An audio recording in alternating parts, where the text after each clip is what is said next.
In this episode of the Motor City Hypnotist podcast, it's been a while, but we're back to our top 10 list.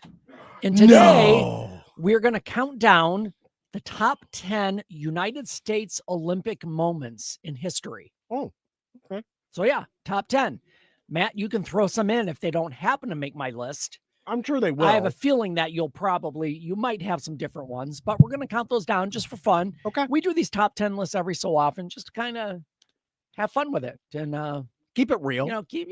It's post-Olympics. It's post-Olympics. It's just passed a couple weeks ago, so I thought we'd hit on that. And as usual, we're giving away free stuff. Hang in there, folks. We'll be right back. This sounds like something for the authorities in Detroit. Well, joke's on you. I'm living to 102 and then dying, like the city of Detroit. Guys like this antique over here out of Detroit. Spawned in the hellfires of Motown. Take him to Detroit. No! No, not Detroit! No! No, please! Anything but that! No! Stationed in Drambuie. It's worse than Detroit. We did not have, as a unit, the confidence that we felt like we needed to beat Detroit. Let's go to Detroit. Now you're talking, brother. I don't think so. He plays for Detroit now. Do they have many farms in Detroit? Detroit. It's in Michigan. I go to school. I know where Detroit is. Get ready for the Motor City Hypnotist, David R. Wright, originating from the suburbs of Detroit, Michigan. He has hypnotized thousands of people from all over the United States. David R. Wright has been featured on news outlets all across the country and is the clinical director of an outpatient mental health and hypnosis clinic located just south of Detroit, where he helps people daily using the power of hypnosis.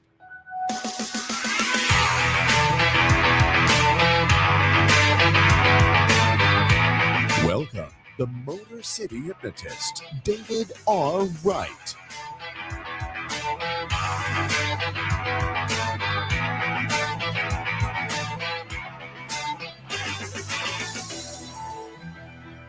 What is going on, my friends? It is David Wright, the Motor City Hypnotist, and we are back with another episode of the Motor City Hypnotist podcast. It's been a couple weeks. Yeah, we had last week off. Don't remember why. It's fine, though. Life. Yeah, things happen. They come up. So we're here in the palatial Podcast Your Voice Southfield Studios. Yeah.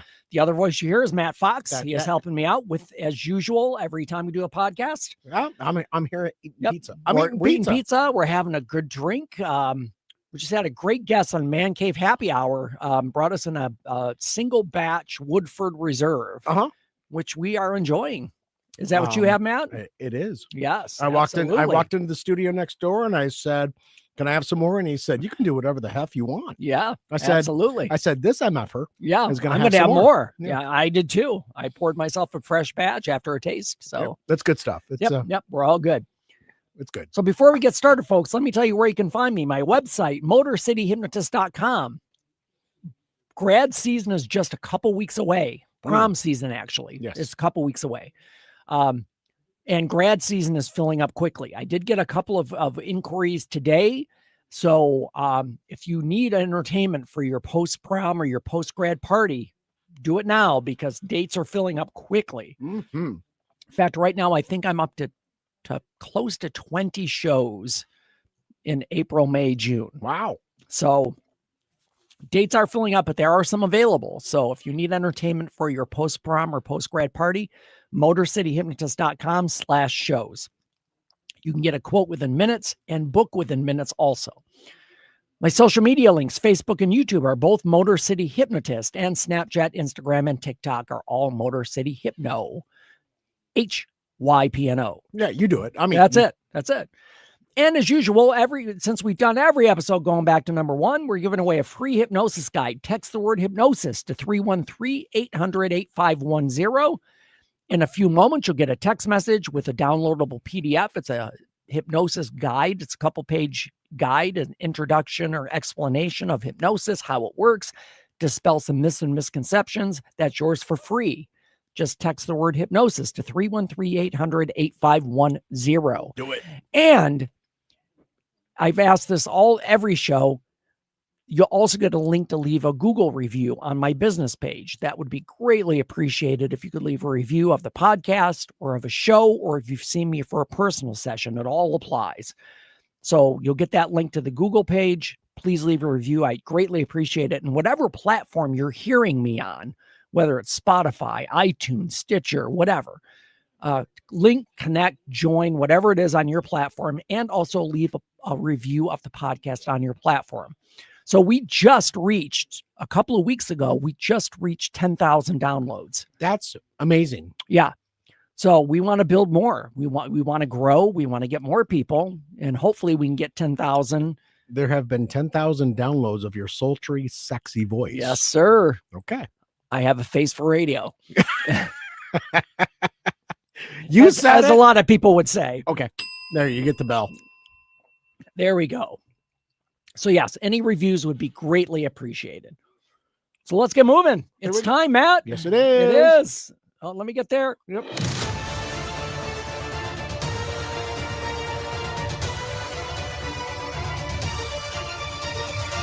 That's how winning is done. All right. Suck it to me, baby. What do we All got? righty.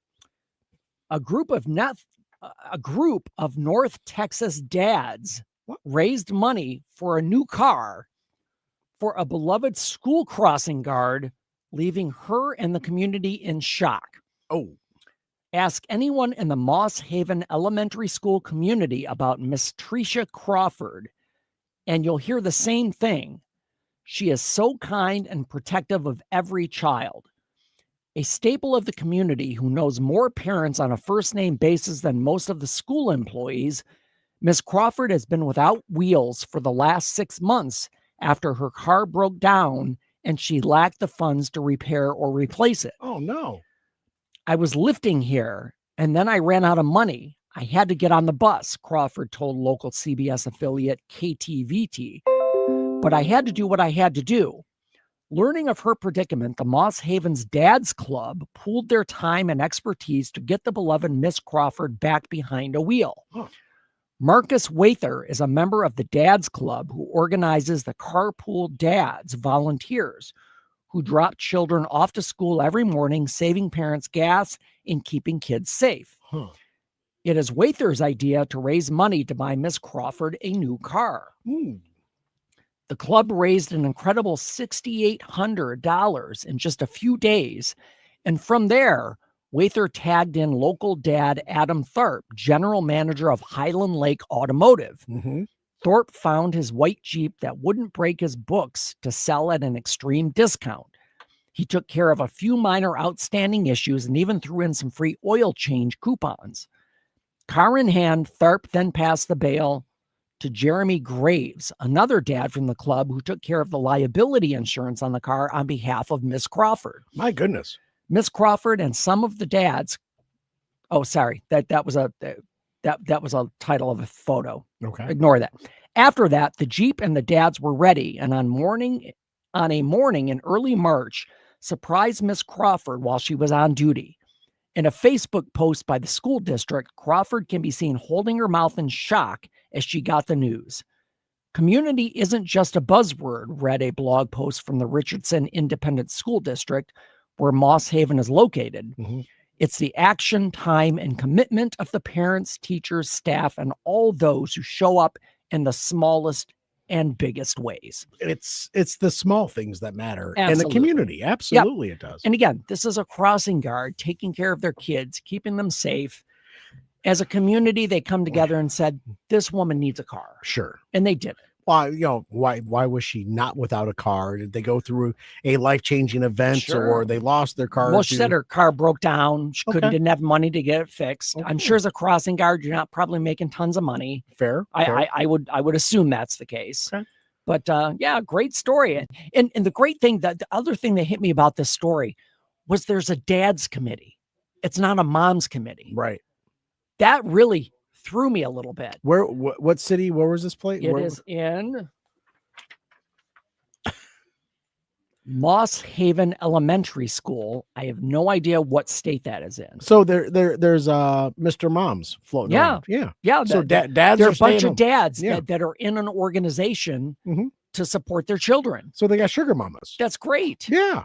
I find again, just a dad's club to take care of their kids is, it should be something in every district. Sure. But that impressed me. It's great that dads are involved in making things happen. I love that. Thank you for sharing So that. definitely Winner of the week.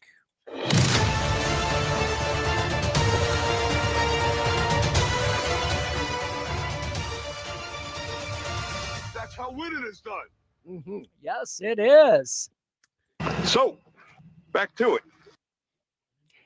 I don't know if you know, Matt, that quote, that drop that I placed, so back to it from Negan. Yeah, that's where There's like an 8-second pause in between so and back to it. I had to cut it to make it more podcast friendly. Yes, you did. Just to bring that up. I know people are probably like, yeah, something doesn't sound right about that if they've seen that episode. Negan grabs Lucy, looks at, I need you to know me. Back to it. Don't forget about me. Has his eyes popping out of his head. Yeah, Maggie, I'll find you. I find you. Yeah. Jeez. You know the gentleman that played Stephen Young. Yep. Yes. He's from Michigan. Really? Yeah. I didn't know that. Yeah. Where in Michigan is he Grosse from? Pointe. Nice. I believe Grosse Pointe. That's yes. fantastic.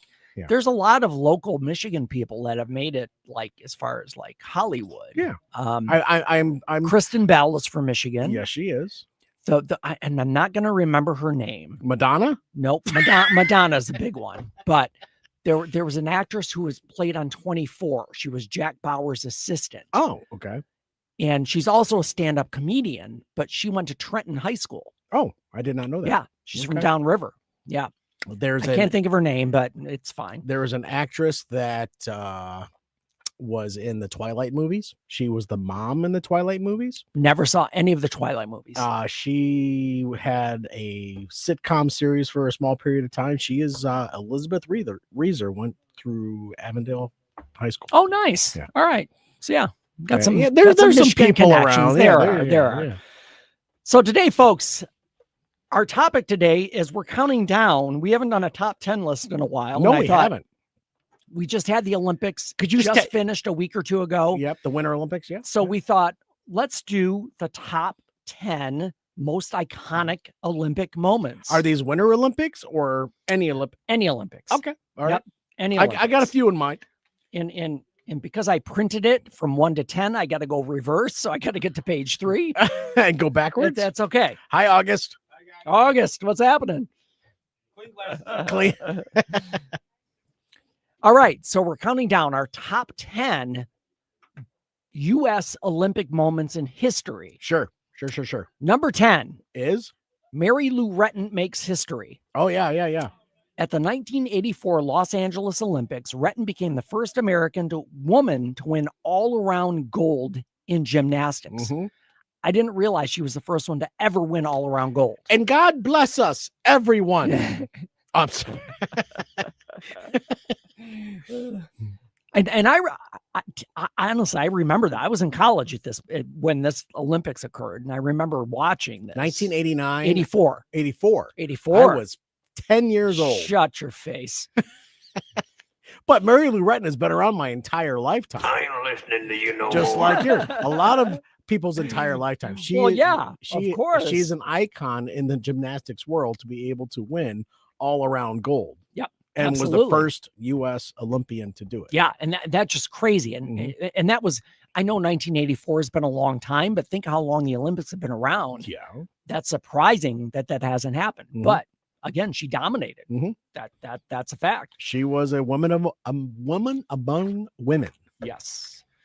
Number 9 is Allison Felix becomes the most decorated athlete. Do you know who this is? I don't. Yes. At the Tokyo 2020 Olympics, Felix became the most decorated U.S. track and field athlete, longevity and excellence across 5 Olympics. I would probably recognize her if I saw a picture. It could be, but it was 2020, 2021. Okay. And right in COVID. And that was probably her last Olympics. So if you go back 5 Olympics, she competed up to 2020. Okay. So probably late 1980s through 1990s into 2000 Summer Olympics, 2021. Summer Olympics, Yep. track and field. Yep. Okay. Absolutely. So she ran. She was a runner. It doesn't say track and field. It just says, Okay. I don't know. She was a pole vaulter. She was She might have been a discus. decathlon. Yeah. Could be. I don't know for sure. All right. Number 8, Katie Ledecky. I know the name. Yep. Distance dominance. Also in Rio, Ledecky crushed competitors in all of her freestyle swimming events. One of the most dominant distance swimmers ever. Huh. And that was 2016. Okay, so she was a swimmer. Yes. Ledecky. Yes. So that would have been 2. That would have been. Well, counting this year would have been, 2 Winter Olympics ago. Yep. So Summer Olympics, you mean? Yes. Not winter. Correct. Yeah. Just go back that many Summer Olympics. Yeah. Yes. Every 4 years. Yes. Number 7, Simone Biles. Of course. Which makes sense. Simone's going to be on the in list. I'm just waiting for a certain person to be on this list. I know who you're waiting on. Yeah, I know you. I do. Yeah. Simone Biles dominated in the 2016 Rio Olympics, won 4 golds and a bronze. People forget in gymnastics. People forget how long Simone Biles has been around. I know, because she's still competing. Yes. But she wants to retire. Yep. She's talked retirement, but she's been around for a decade of gymnastics. Olympics are every 4 years. Yep, but every 4 years. Every year there is a national champion. Yes, every right? year there's a national championship and a world championship every year. She's a mainstay in the gymnastics world. Yes, absolutely. And she's been around doing this for a long time. This is what she has done to inspire the younger generation of gymnasts out there, men and women alike. Yep. The next one, which is number 6, goes back to 1984. Okay, I was 10. The 1984 Los Angeles Olympics. Again, I remember this. Along with Mary Lou Retton. Carl Lewis matched Owens with 4 gold medals. He was a track legend. Yes, of course. He was. Yes, Carl Lewis was just dominant. Wasn't it Carl Lewis that wore the gold shoes? It was either in my head. It's making a sense. It was either him or the other gentleman, the other fastest. The gentleman, I think he's from. Oh shoot! Oh! I know who you're talking about. Yes. Darn it. Of course it would escape my mind. Yeah, I wasn't prepared for tonight. No. It's okay. It's fine. Usain Bolt. Usain Bolt. Yes. That I was thinking it had an electrical name. That's what I was thinking in my head. Yes. So yeah, definitely Carl Lewis in 84. The crazy thing is on all of these so far, been in my lifetime. Yes. Which is crazy. Yes. Number 5. Yes. This goes back to 1992 men's basketball. Okay. The first Dream Team. Oh yeah. Featuring Michael Jordan, Magic Johnson, and Larry Bird at the 1992 Barcelona Olympics. So, just those names in the same sentence. I know. Yeah. And I believe, and I could be wrong on this, so check me if I am, but I believe that's the first time they let professional athletes compete in the Olympics. And that's why there was such dominance, because prior to that, if you're a professional, you could not be in the Olympics. It was only for amateurs. And I do believe this was the first year that professional athletes could play basketball in the Olympics. Right. It was Usain Bolt who wore the the gold shoes. Yes. Right. Yeah. Hold on, but I believe Carl Lewis. He is. There's a picture of him with gold shoes. There we go. So yeah. So maybe he copied Usain Bolt, or vice versa. No, yeah. Yeah, it would have been the other way around. Yeah, definitely. Yes, for sure. All right, thank you. I had to prove that the gold shoes was real on Carl Lewis. Number 4, 1988 Seoul. Florence Griffith Joyner, a sprinter. Yep, set records in the 100-meter and 200 meters that still stand. She still holds the world record in both of those events. As she should, because she was fast. One of the most dominant sprint performances in history. Yeah. The endurance on that woman was just crazy. And just the last 100 meters of watching her run and sprint, you can just see another gear kick in. Yep. With any sprinter, you can see the gear, but Yeah. with her, you saw the gear. Yeah. And she knew exactly when to kick it in. And it's astounding. And for those of you who have never, this is not critical in any way, but those of you who've never done like sprinting events or racing events or running, I did track for a couple of years in high school. I did baseball for 3 years. I think my senior year, I did track instead. But I was in a couple of events. I was in the half mile and the mile, and the stamina you need to do those events and then have anything in the tank at the end is crazy. It's unimaginable until you try to do it. I was in middle school, I was on the track team, and I did the quarter mile, and I had the second fastest time in the school history. And it's an all-out sprint the entire time. Well, for half a mile, yes. Well, I was 2 laps. I was quarter mile. Quarter mile. It's 1 lap. Yeah, you're right. It was a total sprint the entire time. Yes. You are putting 100% in from very beginning to very end. In your half mile, in your mile, with the way that these athletes train, they're sprinting the entire effing time, Dave. I distinctly remember, and let me run through this, Matt, because I was in the mile. And there was one guy on our team. It was my buddy. His name was Eric. And he was good. I mean, like, he was fast. Like in fact, he came close to breaking a 5-minute mile in one of our meets. Wow. So I'm in the event with him. He's, you know how you have multiple people in the same event if you're on the same team or whatever. Same heat. Yeah. Same heat. So I just kept pace with him. And I kept pace with him for 3 laps, which is 3/4 of a mile. There was 1 lap left. And I hit the wall. I ended up finishing last, way last, because I was just out of gas. Because done. You tried to pace him. I tried to pace him. Yes. And it did not work out well. Yeah. I ran out of gas way early. So yeah, I get it. Yeah. I was just dead. Yeah. Okay, we're on to number 3 already. Holy shit. Michael Phelps. Well, wins 8 gold medals. Yeah. 19. Which year? 92, 96? No, I'm sorry. 2008. 2008. Sorry, I was looking at the wrong. Yeah, 2008, 2012, Yep. 2016. At 2008 Beijing Olympics, Phelps broke Mark Spitz's record with 8 gold medals. Greatest single Olympic swimming performance ever. Agreed. Yep. His butterfly. If you ever want to see how a butterfly is done, again, the guy's got a wingspan of 8 feet, right? If not and more. that does help. That helps. But his butterfly technique is crazy amazing to watch. Yeah.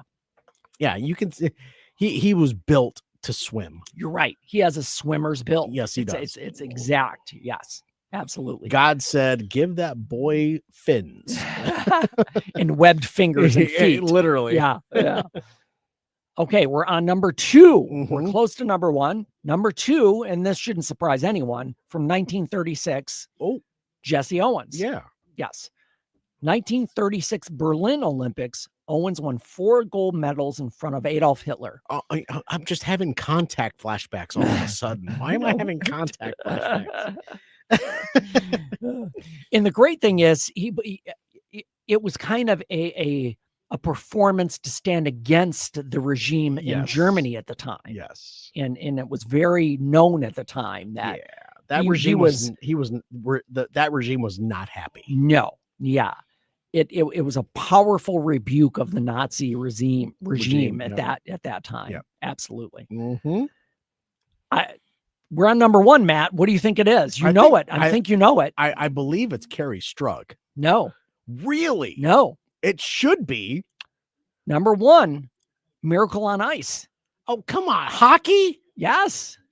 That could have been number 2. Yeah. You could have pushed 1936 back to number 7 or 8. The 80 Winter Olympics was a team of amateur and college players led by Coach Herb Brooks. Yes. It stunned the heavily favored Soviet Union in one of the greatest upsets ever. They did. That could have Yes. been the number 2. Carrie Strug should be number 1. Okay. So to be fair, let me give you my honorable mentions. Okay. But okay, so before you do, let's go back to the Miracle on Ice. Yes.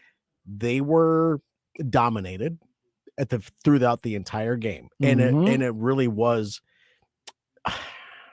a miracle. It was divine intervention that got them the win. Well, here's the thing. They were all at that point, professionals could not compete. They were No. all amateurs. Yeah. They were all amateurs playing against teams that were professionals from other countries. Because they allowed that. Yes, exactly. And the US was being not complacent, but they were following the rules. Yes. Right. Yeah. And I use that in quotations. No, right? I get it. I get it. But yeah, probably one of the most improbable Olympic victories Yep. in my lifetime. I can say that for sure. And this past Olympics was the first time the U.S. Olympian team has won gold. Mm-hmm. In 2026 was the first time since the Miracle on Ice that the U.S. hockey team has won gold. Yes, correct. And our own captain of the Detroit Red Wings, Dylan Larkin, he got his gold. He did. And it was great to see him get his gold medal and his little plushie. Yeah, his plushie. Yeah, that. So, go on. Honorable mentions. Go on. Carrie Strug's vault on an injured ankle in 1996. That was it. Just missed my list. Okay, so that she had already injured herself before that pole vault. Right. And she was already running on a broken ankle. Yes. And the speed that a young person, a gymnast needs to get to do whatever they're doing in the air, the flips, the tricks, and what have you. But the biggest thing is the landing. She landed on it, and you could, everyone's seen the video. Of course. She basically lands and then picks up her right foot. She lands on one foot, essentially. Yeah. Yes. It's like the Karate Kid. And stuck the landing. Yeah.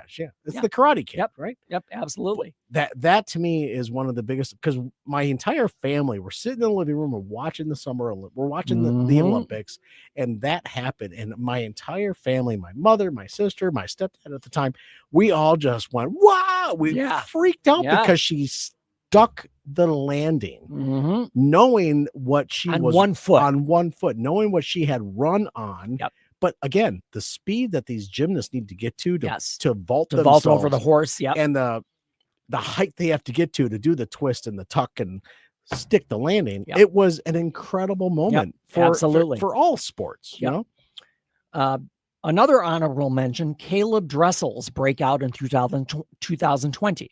Caleb swimmer. Okay. Yep. Another honorable mention: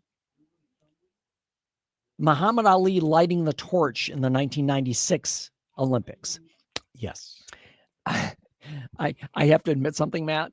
When I was watching that live, I turned to Kendra and I said, this guy should not be handling a live flame. Listen. Okay. No, don't shut me up. I know where you're coming from, and I What in blazes are you talking about? Blazes. Exactly. Okay. I understand where you're coming from with that. And you're right. Yes. You're right. However, I mean, seeing that torch shake like a leaf on a tree just made me very nervous. Float like a butterfly, sting like a makes me a mite nervous when I drink it. like a bee. Yeah. No, you're right. Yeah. But still, the visual. Yes. Just again, one of the greatest athletes in one of the greatest boxers ever. The greatest boxer ever. Mm-hmm. Yes, for sure. He definitely knew what he was doing. Yep. All right. Yep. That's where. So those are our honorable mentions. Do you have one, Matt, that we didn't address? Wow. Let's go back to this past Winter Olympics. Okay. I'm not gonna. I know Lindsey Vonn had a story. Right. All right. She was coming. Right. She's the oldest skier on on the U.S. team or what have you. Yep. But the young lady who did win gold, Ledecky. No, was that Ledecky? Oh, no, I'm sorry. Who won gold medal in the downhill? I don't. Michaela Schifrin. Yes. Sorry. Okay. Michaela Schifrin, who ended up winning the downhill.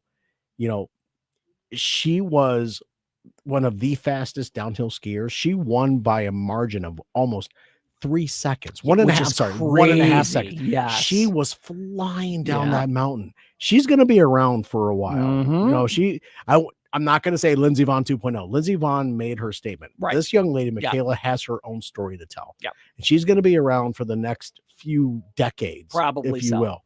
We're going to see her on TV when we're in our 80s and 90s, and she's going to be a commentator, for God's sakes. Probably. As will Lindsey Vonn. Yep. So, but that to me, I watched that. It was a Sunday morning at like 8 a.m., 7:30 in the morning. And I watched Michaela Schifrin do her gold medal run, and she just nailed it. But she had lost her father. Yes. And when the camera's on her, you see her say a prayer. Yep. And it was very heartfelt. Yes. And absolutely. These athletes, they all play for something, whether it be for a parent, a spouse, a child, someone they've lost. You see their hearts on sleeves. Yep. And that's why I really enjoy watching the Olympics. Yep. It's for those emotions. Yes, absolutely. The work that they put into it. And the fact that most of these Olympians are amateurs. They're just people just getting in. They're in high school or college. You see the next generation growing up, you know, coming into the sport. What was this young kid who was a snowboarder? He was like 16 years old, and he's up there competing with the 35, 40, you know, 20 some year, 30 some year olds. Yeah. And he's up there just killing it. Yeah. Did he land it? Almost. Yeah. But he's that young doing the same if you're damn that thing. good at that age, you're going to get better. Yes. Yeah. And you know, you just hope that they make right choices, make good choices, make, you know, appropriate choices in their lifetime. Absolutely. But still stay themselves. Absolutely. So, all righty, folks, that is our top 10 Olympic moments in history. I got one more. Okay, go ahead, Matt. I got one more. Carrot Top. I mean, I'm sorry. Snowboarder. No! Don't shut me up! What in blazes are you talking about? As a skier. Yeah. Okay, so I'm going to share this one more. As a skier, I don't like snowboarders on the mountains, but you just stick them in a half pipe. Yeah. They can have all the fun in the world. Absolutely. You'll never catch me dead in one. Right. All right.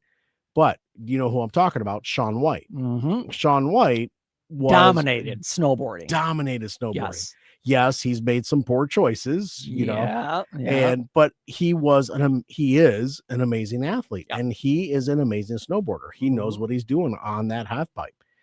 Now, I really hope that he turns the other cheek. Hopefully makes a turn and starts making better choices. But here we are. Yep. So I just had to point that out because there are numerous people that have made numerous moments in Olympic history. Absolutely. So. I mean, Olympics have been around for hundreds of years, so it's but for the U.S., you know, certain things come about, and it's like, wow, this is once in a lifetime. As a skier, I really enjoy the sport. Absolutely.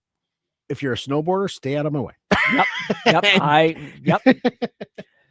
But here's the thing with snowboarders, and this is just I skied in college and I haven't been skiing in forever, but I do know that when I was skiing, it was in the 80s and there weren't a lot of snowboarders. There were none. Yeah. There were no snowboarders in the 80s. Right. There were skateboarders. Yes. There were no snowboarders. The 90s hit. The X Games came into play. And like I said, I never had an issue with snowboarders because it didn't exist yet. So all right. So we have time. Yeah. My daughters, two of my daughters wanted to learn how to snowboard. And I said, absolutely, under all circumstances, can you learn how to snowboard? However, you need to learn how to ski first. Mm-hmm. And they said, why, Dad? And I said, well, it's simple. There are rules on the mountain that one needs to follow as a skier and as a snowboarder. People that pick up snowboarding, they really don't learn the rules of the etiquette. Mountain. The etiquette that's out there. You don't sit your ass down in the middle of a mountain and get in people's way. Yeah. When you come off, okay, I'm going on a soapbox. When you get off the ski lift, and the first thing you do is sit your ass down in front of the ski lift so the people behind you can trip over you and fall. Yeah, it happens all the goddamn time. I'm telling you. I mean, it's happened to me just because I've fallen down, but not intentionally.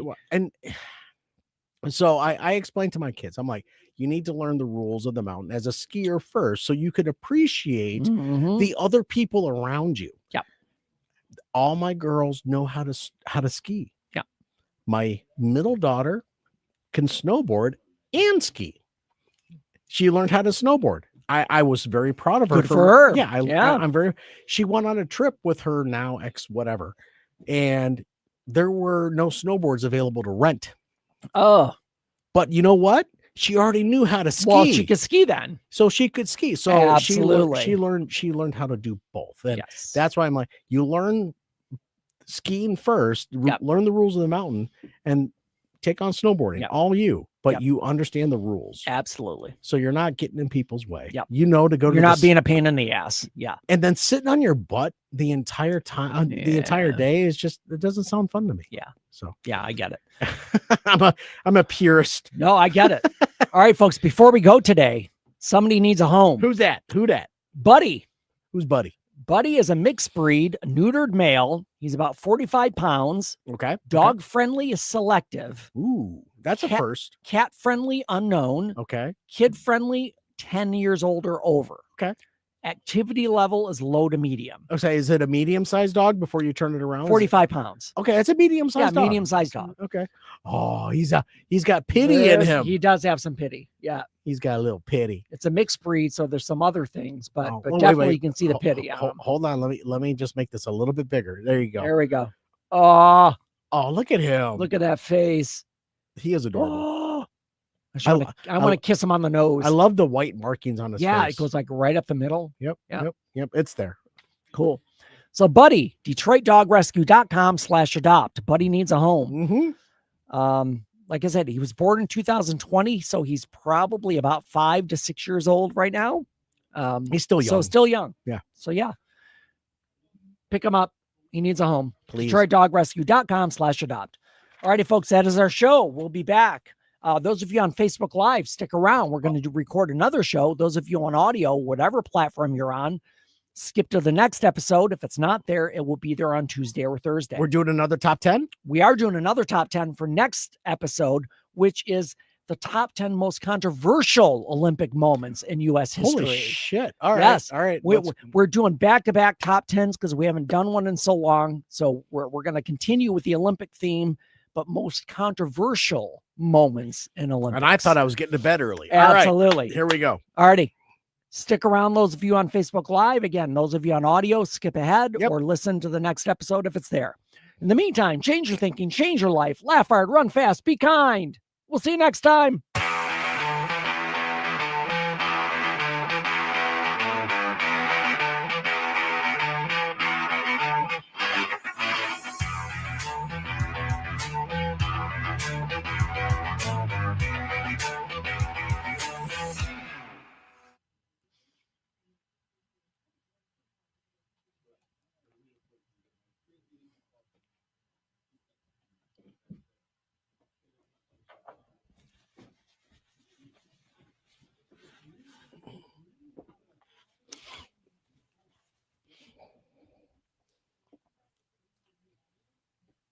In this episode of the Motor City Hypnotist podcast, we're doing back-to-back top 10 lists, folks. I know we did a top 10 list last episode, was the top 10 United States Olympic moments. I'm going to follow it up with another top 10 list, the top 10 controversial United States Olympic moments. Wow. All right. So I know it's been a while since we did a top 10. You're getting two in one recording. It's actually a different episode, but we're sitting here recording at the same time. But in the meantime, don't tell them the intricacies of what we do. In the meantime, stick around because we're giving away free stuff. Here we go. We'll be right back. This sounds like something for the authorities in Detroit. Well, joke's on you. I'm living to 102 and then dying, like the city of Detroit. Guys like this antique over here out of Detroit. Spawned in the hellfires of Motown. Take him to Detroit. No! No, not Detroit! No! No, please! Anything but that! No! Stationed in Drambuie. It's worse than Detroit. We did not have, as a unit, the confidence that we felt like we needed to beat Detroit. Let's go to Detroit. Now you're talking, brother. I don't think so. He plays for Detroit now. Do they have many farms in Detroit? Detroit to Michigan. I go to school. I know where Detroit is. Get ready for the Motor City Hypnotist, David R. Wright, originating from the suburbs of Detroit, Michigan. He has hypnotized thousands of people from all over the United States. David R. Wright has been featured on news outlets all across the country and is the clinical director of an outpatient mental health and hypnosis clinic located just south of Detroit, where he helps people daily using the power of hypnosis.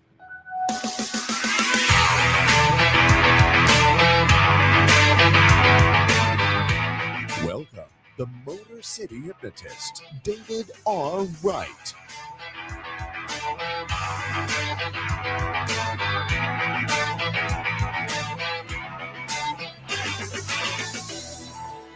What is going on, my friends? It is David Wright, the Motor City Hypnotist. We are back with another episode of the Motor City Hypnotist podcast. Yes, sir. We're here in the palatial Podcast Your Voice Southfield Studios. Thank you for that. Having a drink, enjoying some pizza, doing a podcast. That is Matt Fox, the other voice you hear. I don't mind me. It's always helping me out Yeah. as far as producing and recording and all the other fun stuff behind the scenes. I have a mouse. Yeah, you do. You That's have a all. mouse. That's it. I have a mouse also. Oh, It's yeah. just for my computer, though. Oh, okay. Yeah, it's I crazy. I step out. No! Don't shut I step out. I get a drink. I get Yeah, something. you get some to eat, pizza. You're all good. Yeah, whatever. we're fantastic. So let me tell you, folks, first of all, where you can find me. My website is motorcityhypnotist.com. If you're looking for a show, whether that be a post-prom, a post-grad, or even a fair or festival. So I am booked right now for 3 post-proms and close to 18 post-grad nights. I'm doing the Ogama County Fair, which is in West Branch, Michigan, Ogama County, and that's in August. So if you want to come out and see me, that's a perfect opportunity. It's a few hours, but it's a great fair. I've done this one before. Always have a great time there. So check that out in August. Let me tell you, folks, where you can find me. Well, I told you, motorcityhypnotist.com as far as shows go, because things are booking up quickly. So if you need a show for your post-prom or your grad night or your fair or festival, now's the time to book. And you can do that online within a few moments. You'll have a quote, and then you can book online directly. My social media links, Facebook and YouTube, are both Motor City Hypnotist, and Snapchat, Instagram, and TikTok are all Motor City Hypno. HYPNO. I'm eating. You're eating. Matt's eating. He usually handles that part, but he's all good. I'm really slacking right now. Yeah. You're good. Oh, good for you. It's really good. And as usual, as we've done every episode going back to number 1, text the word hypnosis to 313-800-8510. Within a few moments, you'll receive a text message from me. It'll have a PDF downloadable for you to have. It's a free hypnosis guide. It gives you kind of an overview of hypnosis, how it works, dispel some myths and misconceptions. It is yours for free. It will also give you a link to my Google business page for Motor City Hypnotist. I would appreciate if you use that link and leave a review. Leave a review of the podcast, leave a review of a show if you've seen one, leave a review of a personal session if you've seen me in person. Yeah. All of that is yours. Text the word hypnosis to 313-800-8510. Thank you. And whatever platform you're on, Stitcher, Spotify, iTunes, whatever podcast platform you're listening to me on, please leave a review there because it helps us get to more people. And as I mentioned last episode, we just hit 10,000 downloads a couple of weeks ago. So we want to continue to grow and just make the podcast available or accessible to more people and have more people involved in listening. If you review, it'll get out there that much quicker. Absolutely. Yes. Absolutely. It is time, Matt. Oh, let's bring it. Winner of the week. Here we go.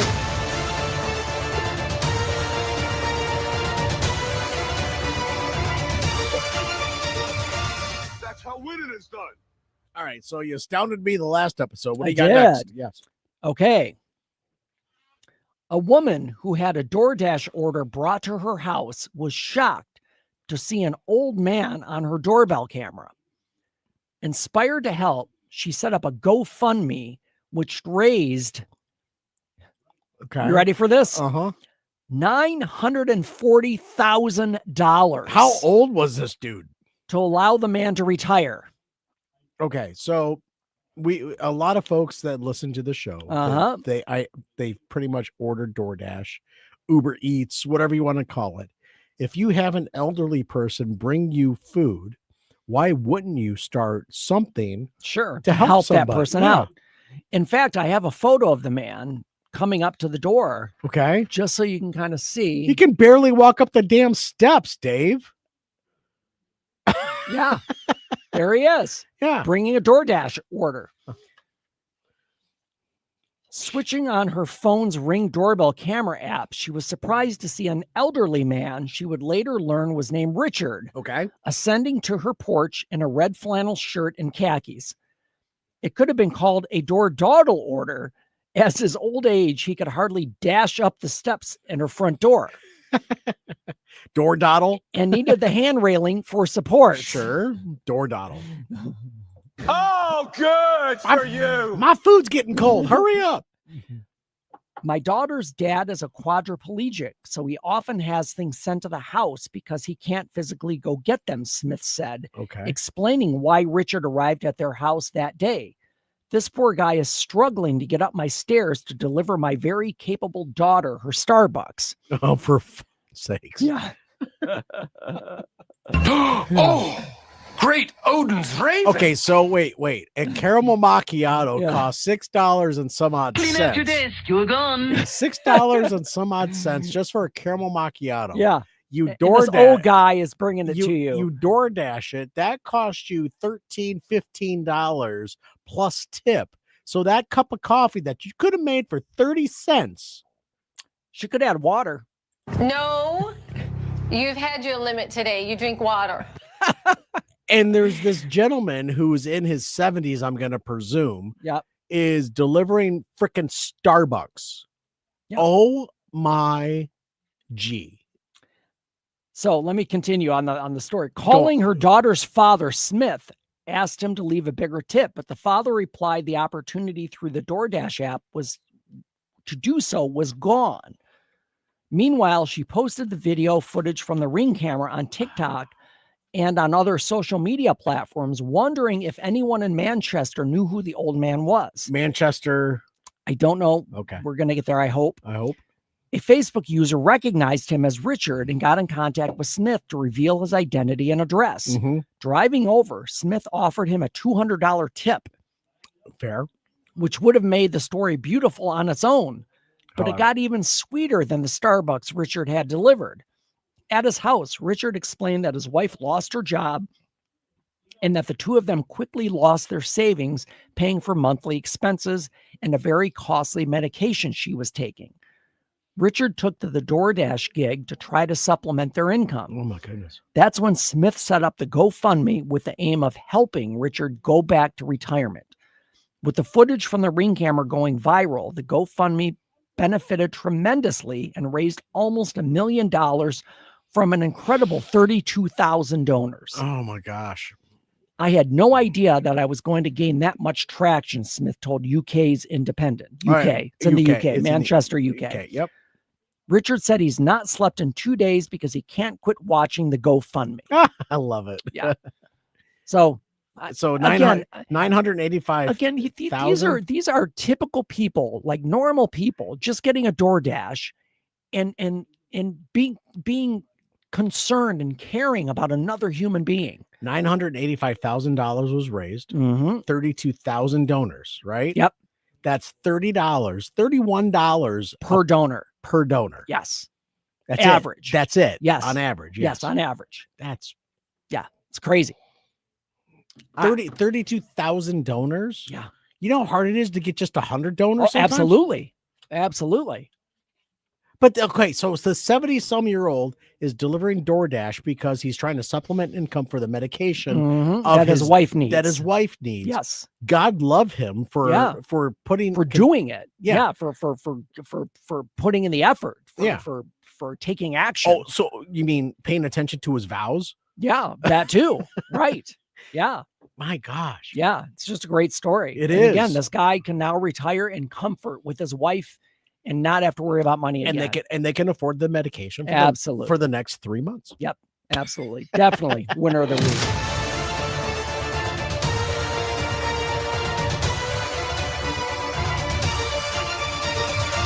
That's how winning is done. I'm sorry, I had to keep it real. No, it is. That's it. Back to it. Yeah, I had to keep it real. That's 3 months of medication. Yeah. For Viagra. Oh, good for you. Oh yeah. Sexy time. Yep. Yeah. All right, so we're All right. talking controversies. So again, we're doing another top 10 list back to back since we haven't done one in so long. And the last, if you haven't listened to the last episode, we did the top 10 United States Olympic moments. and I brought in up history. I brought up some good ones You on did. top of the top You 10. did, yeah. So if you didn't listen to that one, jump back after this one, All and right. you can catch up on that. Thank you. This top 10 list is the most controversial United States Olympic moments. Now this is something I haven't really paid too much attention Okay. to. So you might blow my mind. When I bring these up, you'll be like, oh yeah, Okay. I almost guarantee it. All right. So did you start from 1 to 10? You have to go backwards. 10. Yep, we're going 10 down to 1. Okay. Number 10, the Ryan Lochte incident from 2016. Was that swimmer, right? Yes, he was a swimmer. Do you remember what the story was? He falsely claimed he was mugged and robbed. That was not the case. The night before or something? Yeah, for something like that. Okay. So he made up this story. Who knows why? Why he missed curfew? Because he was banging some other something. gymnasts. It's hard to whatever. say. Yeah. But, falsely claiming he was mugged and robbed caused a lot of controversy, and he wasn't robbed and mugged and robbed. So I don't know. There's some issues here. I broke my dick, coach. I don't know. It's crazy. I broke my dick, coach. What are you people? On dope? Just rub some might dirt be. on it. I don't know. Rub some dirt on it and get back in there. So yeah, that was a big scandal. Yeah, I do remember that. Yes. This one you'll know is I'll just say one name and you'll know it. Go ahead. 1994 figure skating. Oh boy, my knees are already hurting. My knees hurt. Tanya Harding and Nancy Kerrigan. Yeah. It was connected the 1994 Olympics. So here's the thing: the attack didn't happen at the Olympics; it happened in the qualifying. Right. Which, and I can give you some inside information on this. So my Well, wife, your my wife bride, Kendra, yes. is a figure skater, and she is now a figure skating judge. Yes. But she was a skater at the time. Okay. Yeah. So she was at Joe Louis Arena. She was in charge of all of the young people who pick up all the stuffed animals and flowers that get thrown on the ice. Okay. So she was at the rink side. Because Joe Louis. The quarterfinals were at JLA, were they? Well, not? that was the qualifying. Yes, okay. yes. So she was in the building when this incident occurred. Wow. But had no idea what was going on. There was commotion. Okay.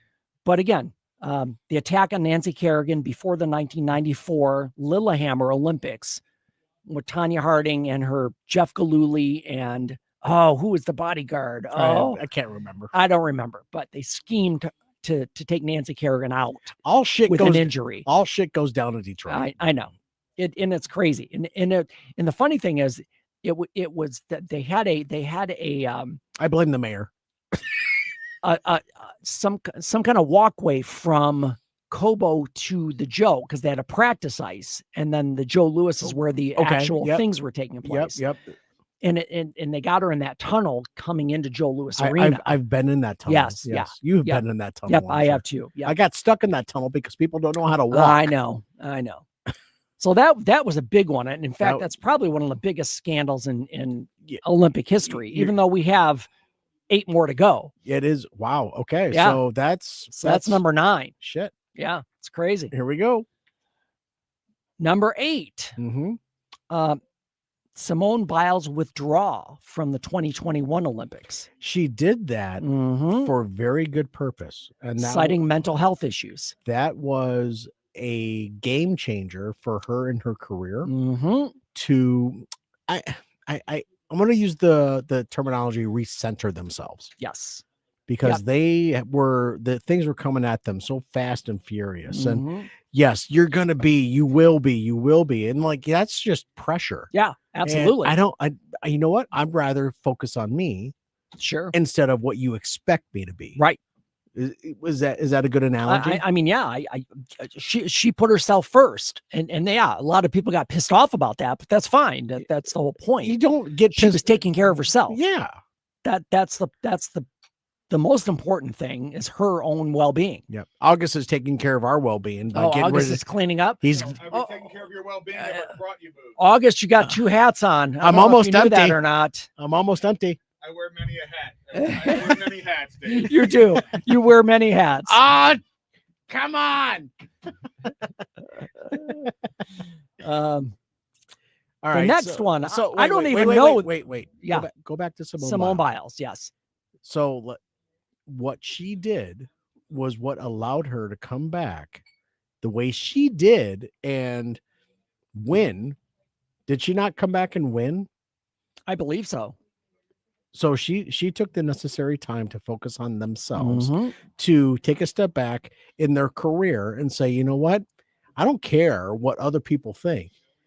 I'm more important than a piece of metal. Right. Well, but that's the whole thing. It's perspective. It's taking care of yourself before, regardless of what public opinion is. Yeah. That is the most important thing. And that was a huge controversy. Mm-hmm. Why would somebody I don't do know that? why there was such a divide in Yeah. public opinion. Why would some somebody people do hated that? it? Some Yeah. people said good for her. But we should all just be like, good for her. Yeah, absolutely. What does August? What do we got here? What is this? An orphan bottle. An orphan bottle. Oh, okay. We'll talk. We'll check that out. Thanks, August. You're welcome. Yeah. You're my best friend of the guy persuasion.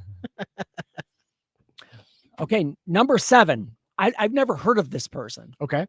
Sha'Carri Richardson. Sha'Carri Richardson. What Mhm. year? 2021, which has not been that long ago. That's just 5 years ago. Right.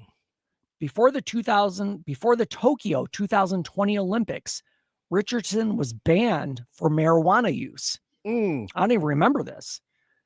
It sparked debate about outdated drug rules versus fairness. Is she a sprinter? Track and field. Yes. Track and field. Yep, Okay. yep. So I think I do remember Sha'Carri this. Richardson. She did test positive Yep, for for marijuana. But marijuana had already been legalized in certain states. See, here's the problem. And this is something I run into a lot, especially with clients. So those of you who've listened to the podcast for any length of time, I'm a therapist. I do hypnotherapy. But I'm a regular therapist. I'm a licensed therapist as well. And I have a lot of people who use marijuana for whether it's for sleep, whether it's to reduce anxiety, whatever the case is. But the problem is it's not legal federally. No, it's not. It's only legal on a state-by-state basis. Correct. And that city causes a problem. Where were the summer or where were the Olympics being held? Tokyo. It was Tokyo. So what is there? See, that's I don't know. And I don't know if they were basing it on US laws or Tokyo laws or Japan laws. I don't know. As a US athlete, they were probably based They're probably based on our laws. Our rules. Yes. Yep. But okay, so marijuana has been around since forever. Okay. So let me give you my therapist take on pot. Okay, then we'll talk. Yes. So here's the thing. And some people might have issue with this, but I can say it because I believe this and I say this to clients. I would much rather have clients using pot than having to take an antidepressant or a benzodiazepine for anxiety. Oh, so help me understand that. Is it because of the downer effect or is it because of the calming effect? It's because, one, marijuana is not inherently addictive. Now, you might get to the point where you want to use it, like because it makes you feel a certain way, but physiologically, it's not addictive like alcohol or like whiskey, heroin, or any other addictive substance. A class what substance? Because heroin is a class. Yeah, probably class 1, I believe. Yeah, and marijuana is considered to be a class 3. I think it's class 3 right now. I think it changed recently, but I'm not sure on that. It may have. So here's the thing. It's not performance enhancing. No, it's not performance enhancing. It doesn't help you, and it doesn't help you like gain physical abilities. It's something that can calm your mind and make you chill. You I hear, guess, for lack of a better term, you hear a ringing in your ears consistently. The only thing that calms it down is marijuana. Well, Potentially. a lot of people who are going through cancer treatments turn to marijuana for the nausea. Sure. And to help sleep. Sure. So I am, I can say that I am a pot proponent in certain circumstances. Sure. Depending on where you're at and what you're using it as for. long as it is used responsibly. Absolutely. For the right reason. Absolutely. And again, I've talked to clients because of a lot of my clients that come to me because of unfortunately, a lot of them are legal issues, and a lot of them are on probation, which means they have to drug test. Oh boy, which you have to drop for pot and for alcohol. And I've always thought, do we really need to test for pot? I mean, or alcohol? The more damaging thing, alcohol is by far more damaging than pot. Nobody's ever been, I shouldn't say this. How do I say it? Nobody's ever OD'd on pot. Sure. Now, people have drunk themselves to death. There's a limit as far as how much alcohol intake you can take. Sure. The other thing with pot, yes, you shouldn't be driving. You shouldn't be doing things that require you to operate a exactly vehicular what. And again, as long as you're following those rules, again, I would much rather have somebody smoke pot than have to take Xanax for the next 20 years. Sure.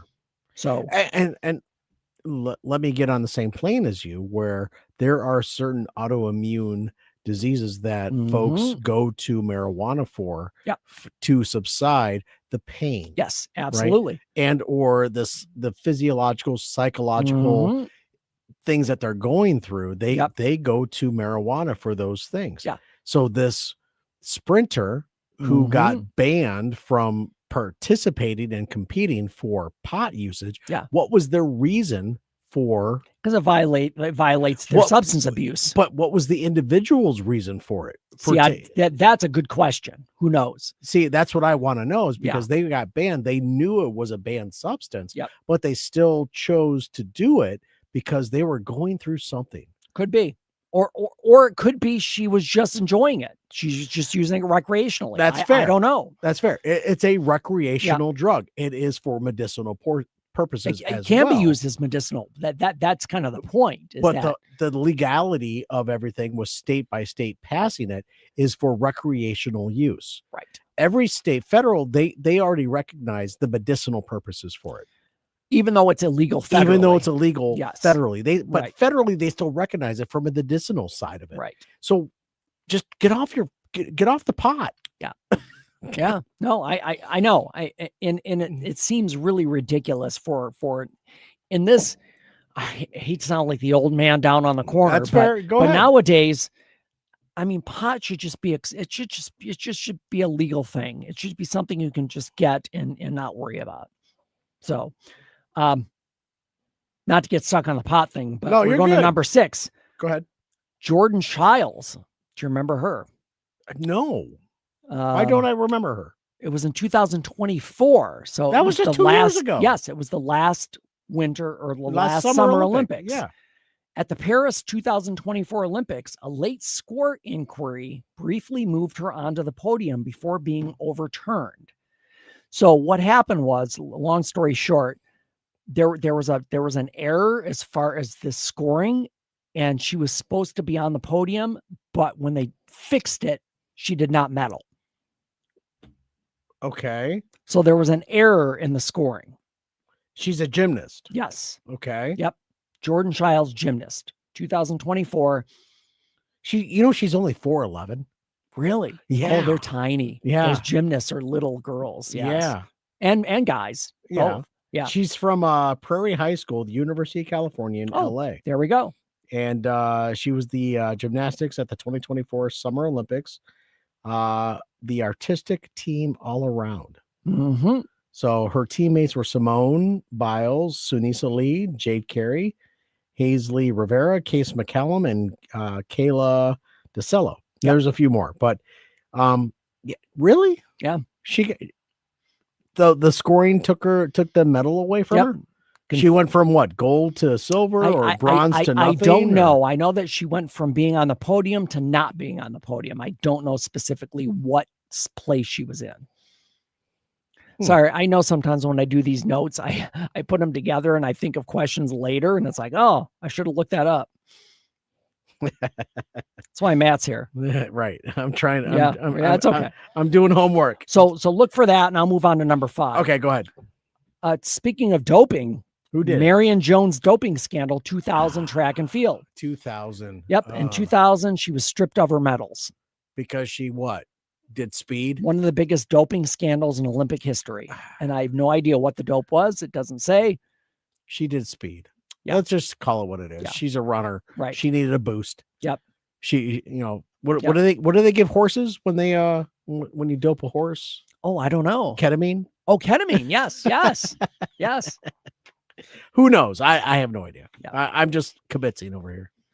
All right. What's next? Number 4? This is a big one. Number 4. And this was way before our time, but we all will remember it. The USA versus Russia, 1972 basketball. I was born then. You were not. I was still a glint in my father's eye. Yep. Yeah. I was 7 at the time. Okay. Do you remember this issue? I don't. Oh, you need to watch. Go to YouTube and just look this up. Okay. 1972. 1972 men's basketball. Okay. So the U.S. and Russia were playing in the finals for the gold medal. In basketball. In basketball. Okay. In Munich.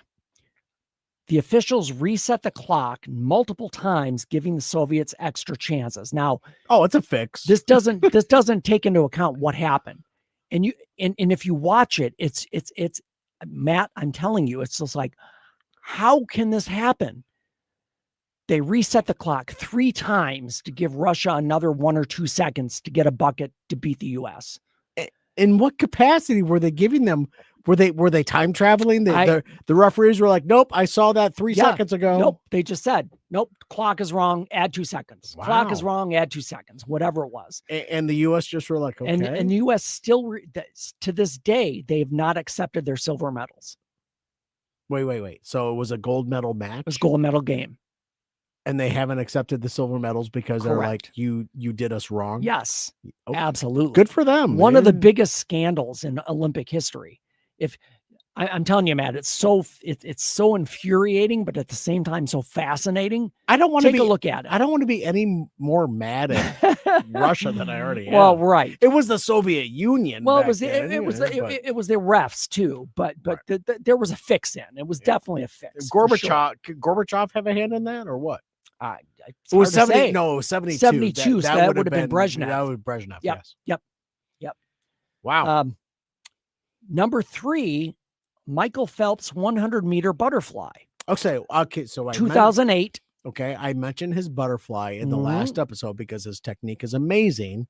So help me understand this scandal about his butterfly. There was a big issue. There was a big, I call it a scandal. It really wasn't. It was a big uproar about the timing accuracy because it appeared that he did not win as far as the clock goes. And that the rules were unevenly enforced. So what happened was that it was reviewed and found to be legal, even though people still think it was not. Was it how they touched the wall? I think it was just a 0.01 seconds. And there was an issue as far as it's the timing was off somehow. Yeah. It's 0.0. That's 1/100 of a second. Yes, I know. And it can be that close. Yes, I know. Yes, it can be that close. Yes. But his technique opposed to the other person's technique. Right. When they touch the wall, how they touch the wall, at what point does the pressure make the timer stop? Go. Yep. Okay. Right. All right. I mean, long story short, the event was upheld. He got his medal, but there was a lot of issues. He got his gold. Arguments about. He got his gold. Yes. Okay. Yeah. Number 2, Jim Thorpe stripped of all medals. 1912 track and field. Jim Thorpe. Yes. With a THORPE. After the 1912 Stockholm Olympics, Thorpe lost his gold medals for playing semi-pro baseball. Wait. So he was a professional athlete? Yeah. A semi-pro professional athlete. Yes, semi-pro professional athlete. In 1912. Yes. And what sport was he performing in?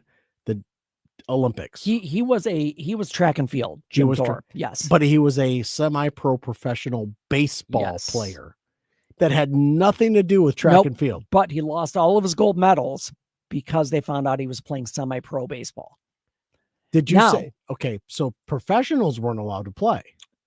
Rules were unevenly enforced and medals were restored decades later. Okay. So they did restore him after 20, 30 years. Okay. So he ended up being, honored with the work that he put into the sport of track and field. Yes. Not professional baseball. Correct. All right. Yes. Yes. Jesus. And number one, I'll be honest. I thought the USA versus Russia would be number one on this list when I was doing my research. In what capacity? As far as being controversial. In what capacity? What sport? Boxing. Oh, number one. Number one. Roy Jones Jr. Okay. 1988. Okay. Boxing. Okay. Seoul Olympics. Jones dominated his opponent, but lost a shocking decision by the judges. Where was the 1988? In Seoul? Seoul. And it was Russia and USA. I don't know who his opponent was. Okay. But Roy Jones Jr. dominated this boxing match, and they gave the decision to the other athlete. He just knocked the snot out of this competitor, and it came back against him. And again, just based on the articles that I've read, widely considered one of the worst judging decisions in Olympic history. All right, so it was fixed. There was no doubt they were going to award it to whoever. I'm going to say this out loud. Yep. I appreciate what your wife does. She's a judge. Yep. She judges ice skating. Yep.